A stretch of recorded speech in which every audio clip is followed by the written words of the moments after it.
right, start off. Ladies and gentlemen,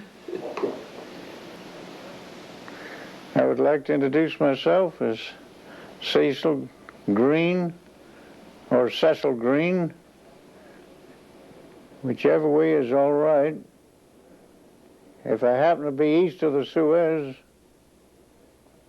it is Cecil, but if I'm west of the Pecos, then it is Cecil. I would like to start off by saying that I unconsciously decided to be a geophysicist when I was 5.5 years old.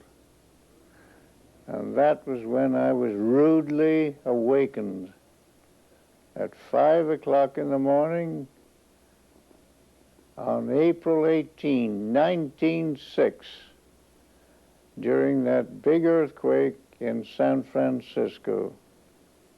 As I say, that's when I unconsciously decided that I should eventually be a geophysicist. So I would like to say a few explanations as to how I finally became one in a very, very indirect manner. I graduated from MIT as an electrical engineer in the class of 19 with a master's degree in 1924. In other words, 65 years ago. The class of 23.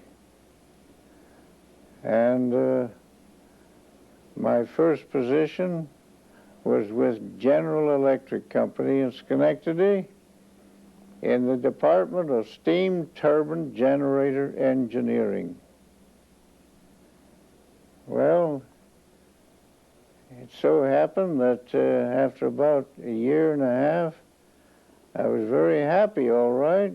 I had a wonderful girlfriend there, and this resulted from this course that I took at MIT in cooperative electrical engineering, spending part-time with General Electric and the part-time at MIT. And that gave me the opportunity to meet a very, very nice girl in Schenectady who eventually became my wife. Well, I began to feel a little disturbed in my job at General Electric because I liked all my fellow engineers, but they'd all been in that department for 15 or 20 years, and I didn't like the aspect of this is what I would be doing 15 or 20 years from now. In other words, I wanted to see more change than that. Well, at about that time, I received a very nice letter from a classmate of mine who elected to go to work for a brand new small electronics company headquartered back in Kendall Square of Cambridge, near the edge of the MIT campus. And in his letter, he said, "Why don't you quit being a small cog in that big machine and come down here and get in on the ground floor of this new electronics company?" So the idea appealed to me. But there was one condition, and that was I didn't want to leave my girlfriend behind. So that was Ida Flansburgh was her name. So I thought, well, I'd like to take that job provided she'd go with me. So I asked her to marry me, and it took her about 2.5 seconds to say yes. So we were married, and our honeymoon consisted of immediately going to Cambridge and my going to work for Raytheon. But before I left General Electric, I had to tell the chief engineer of my department that I was going to leave. He said, "Are you unhappy?" I said, "No, I'm not." Why in the world are you going to leave? Has somebody been mistreating you? No. Oh, I said, well, Mr. So-and-so, I hate to tell you, but I feel like a small cog in a big machine. He said, let me tell you something. Let's imagine the biggest oil tank in the world with holding as much as 1 million barrels of oil. Put one little air bubble down at the bottom of that tank. What does that air bubble do? It rises slowly to the top. It doesn't care how much oil is around it. Keeps going to the top. That could be you. So anyway, I thanked him for the compliment, but I still was intent on moving. So went down to Raytheon, and one of my laboratory companions was a man named Roland F. Beers, who incidentally was a classmate of what's his name? What's the mayor of Dallas? Johnson. Oh, Eric Johnson. He was a classmate of Eric Johnson, who later became mayor of Dallas. And Roland Beers eventually was the man who organized Geotech. But anyway, we worked together there, and then I had another trouble develop. And that was I began to get homesick for the West. I forgot to mention at the start that I was raised in Vancouver, BC. So I had a love for the far West, particularly the Pacific Coast. And I wanted to get back. So I decided to leave there.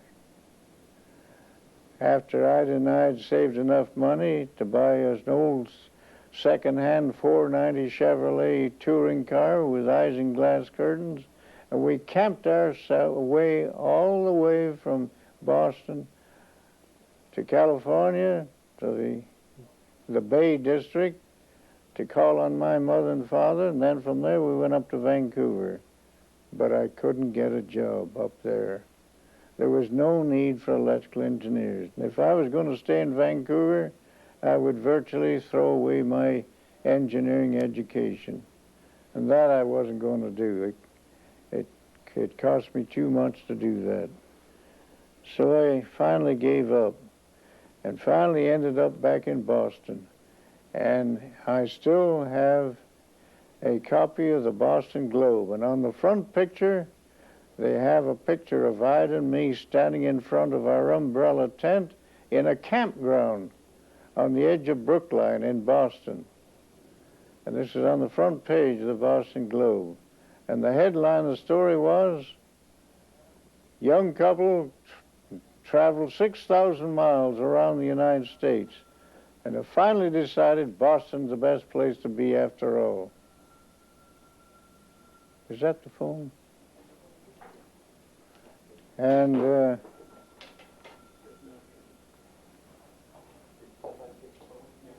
can you stop it? We'll just let it roll. We okay? Can we keep going? Yeah. Can I get disconnected in case I have to go? Are we ready to start again? Yes, sir. Go ahead. Hey, go ahead. Go ahead.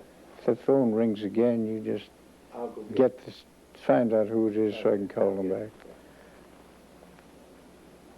We were in Boston and we had that picture. Yeah. Yeah. Of the Well, it was in the front page of the Boston Globe, as I say, with that headline that young couple have decided after traveling 6,000 miles around this country that Boston's the best place to be after all. And so my friends at Raytheon saw that, and one of them came out the next day and said, well, you darn fool, you're ready to go back? Have you learned your lesson? So I had to say yes, because I needed a job and the money badly. So I went to work for again. But after about a year, homesickness for the far west ended up again. Started in again. And so again, Ida and I traveled across the country and I had a job waiting for me, not in Vancouver, but in California. In fact, on the edge of the Stanford campus in Palo Alto. And the job was to be foreman of an electronics shop of Federal Telegraph Company.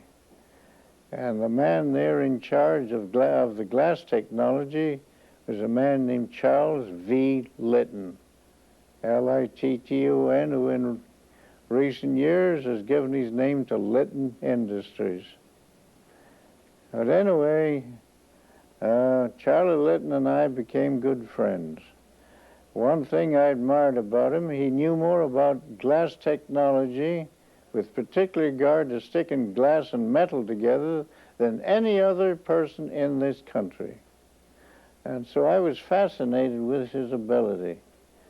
And his work hours were from 4 o'clock in the afternoon until midnight, because he wanted quietness after everybody else. He didn't want somebody opening a door all of a sudden and letting a draft of cold air on some molten glass that he had in his hands. So I found myself, since I was so intrigued, I'd go home for dinner at the end of the day and then immediately come back and stay with Charlie every night until about midnight. Well, this is back in the late 20s. Ida and I had only been married 3 or 4 years then, and she got pretty tired of being left alone there so much. But it so happened she'd kept up a correspondence with Mrs. Beers, Roland Beers' wife, Helen, who had left Raytheon after I did and got into this geophysical business, working for GRC?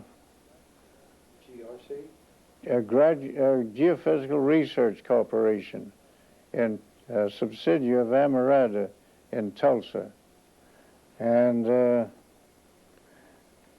it so happens that in early 1930, the customers that they had, that GRC had, began to get a little worried that GSI was a subsidiary of a competing oil company, that is Amerada. So Karcher and McDermott decided to leave and organize a strictly 100% service company. And that was in early 1930. And I had been writing to Mrs. Beers, and Roland Beers was working for him, and when Karcher McDermott decided to leave, Roland Beers was one of the several men who left with them to help establish this new company. In fact, he was party chief of party number 1.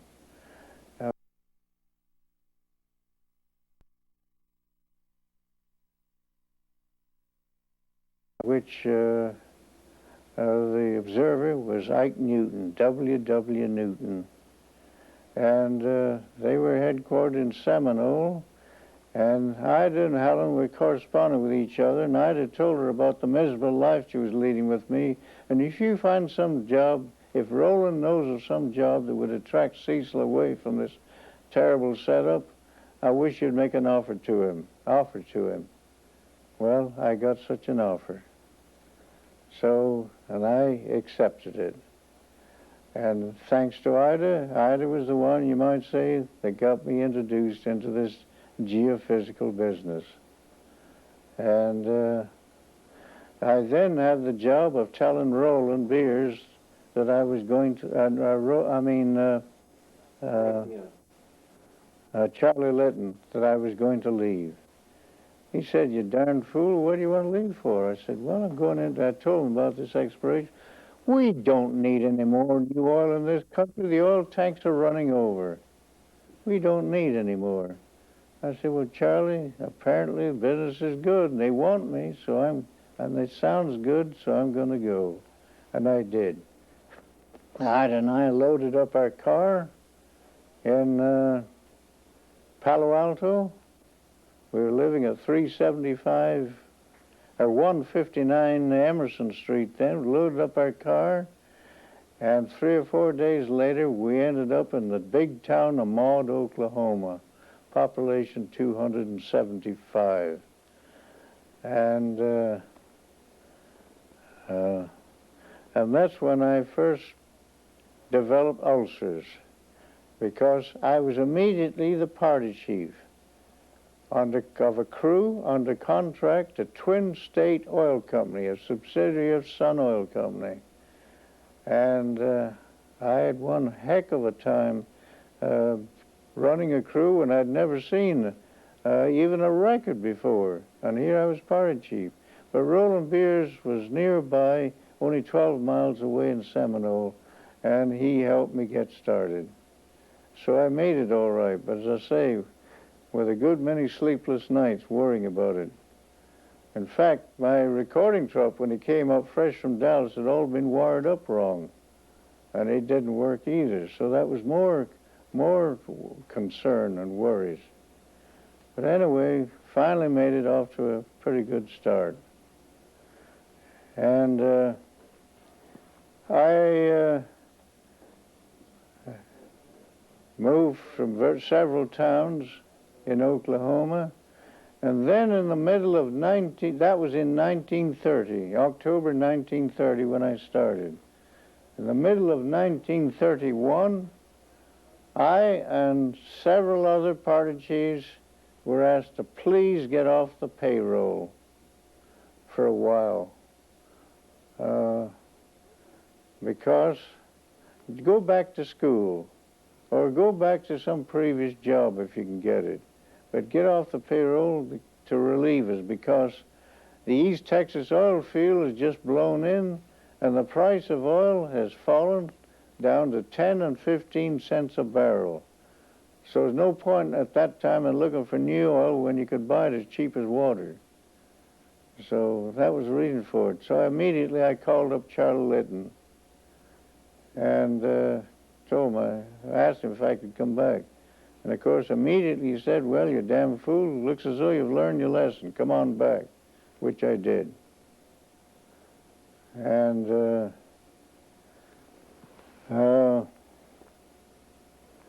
I then took over then, back in where I left off in Palo Alto with Federal Telegraph.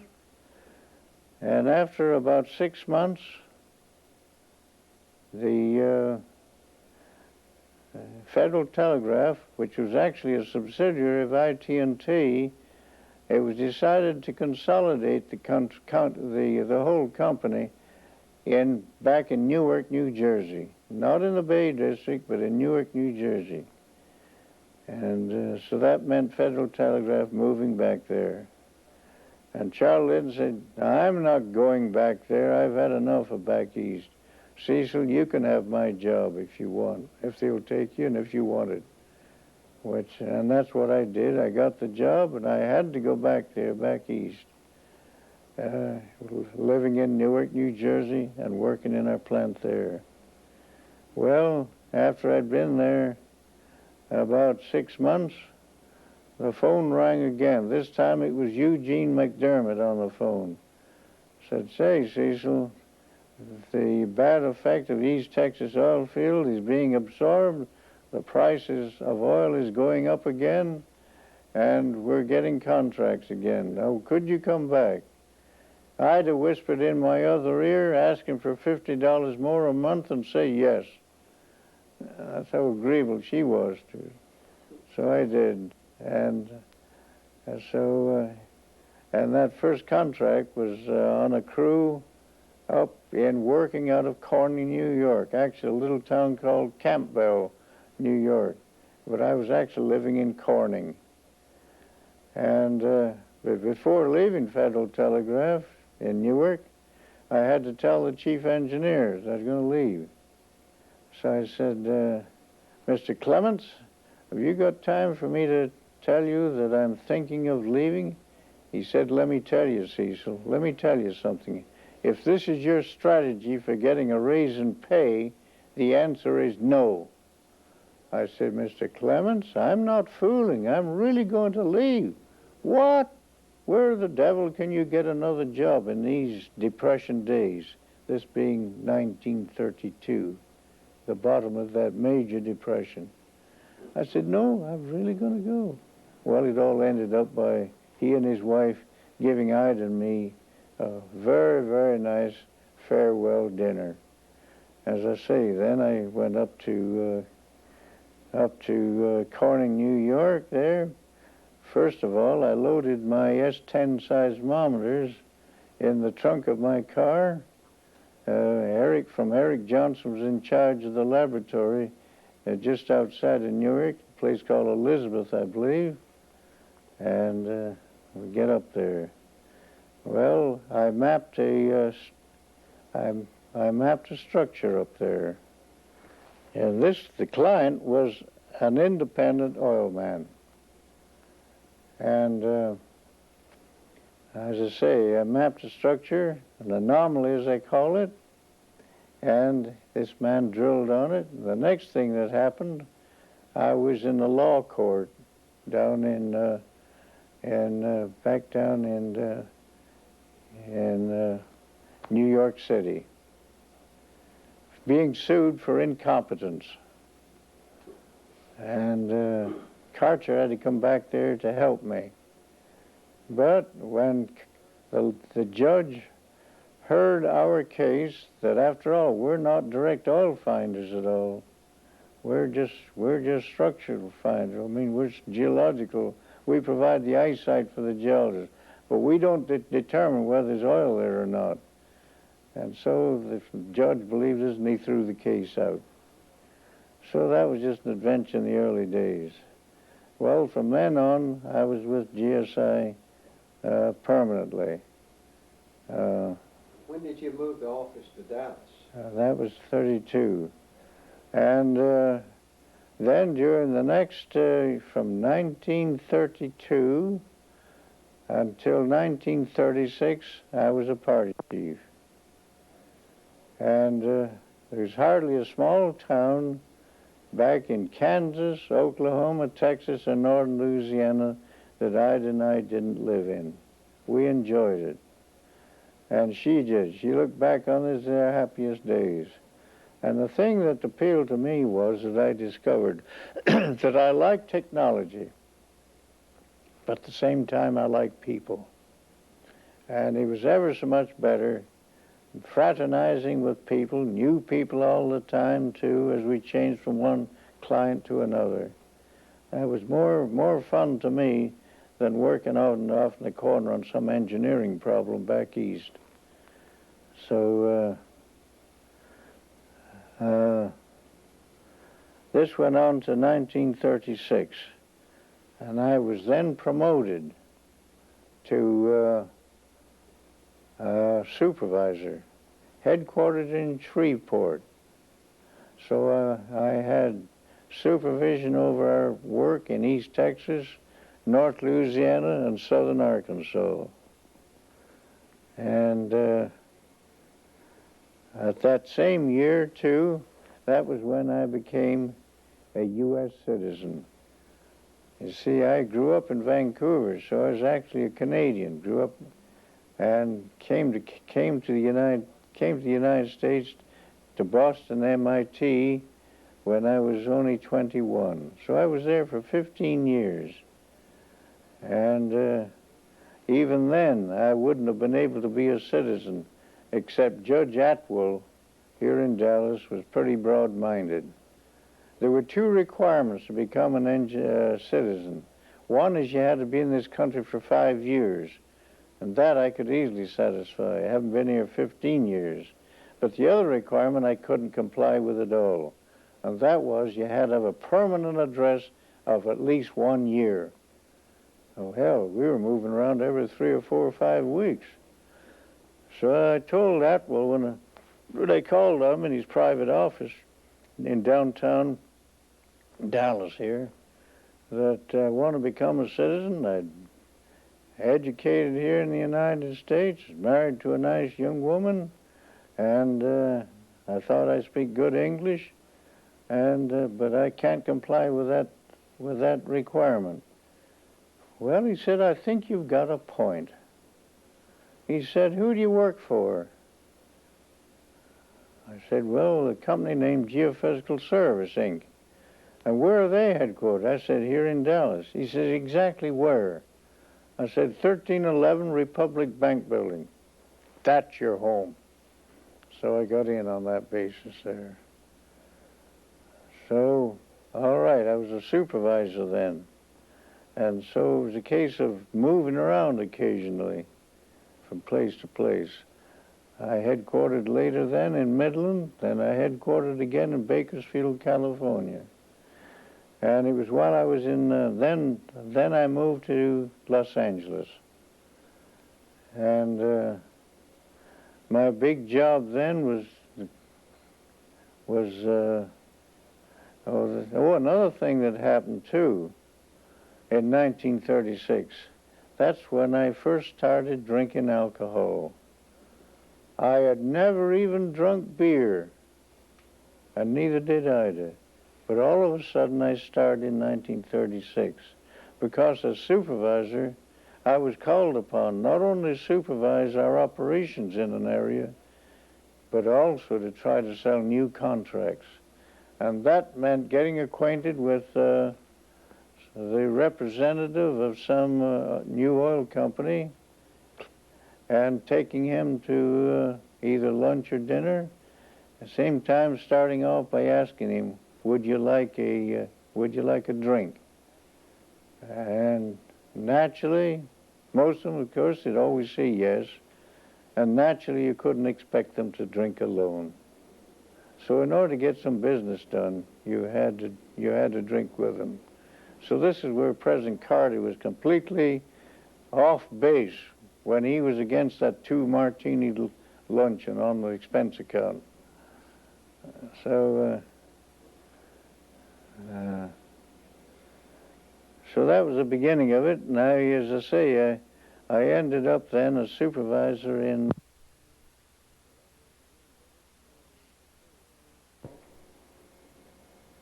Let me know when we got speed.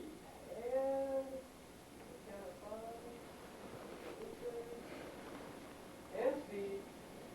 Okay, go ahead. Talking about the clients. He's ready. Go ahead. Ready? Yeah. Well, while I was in Los Angeles, I became extremely conscious of the fact that the average geologist didn't have much belief or use for geophysics. They thought it was a lot of black box stuff. And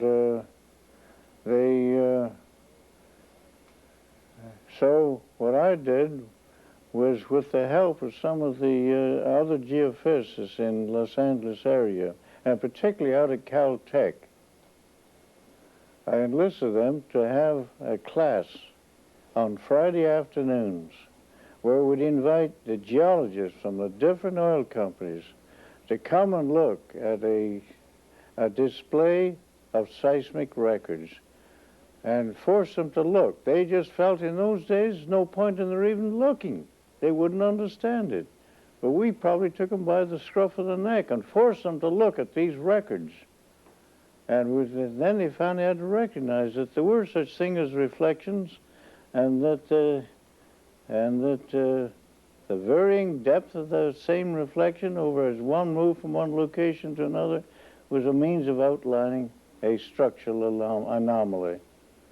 And as I say, that was one of the first things I had to do then. And I was in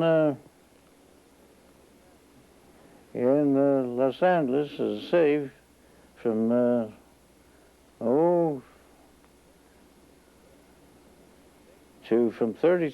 was in Bakersfield from 36 to 39, and then in 39 I moved my headquarters to Los Angeles. And I'd only been there about a couple of months. I had a place to I had an office downtown in the subway terminal building near Pershing Square, and I had an apartment in Westwood Village near the UCLA campus. And I got a phone call, as I say, after being only there about a month. And this is from George Cunningham, Chief Geologist, Standola, California, who asked me if I would accompany him on a visit to Egypt.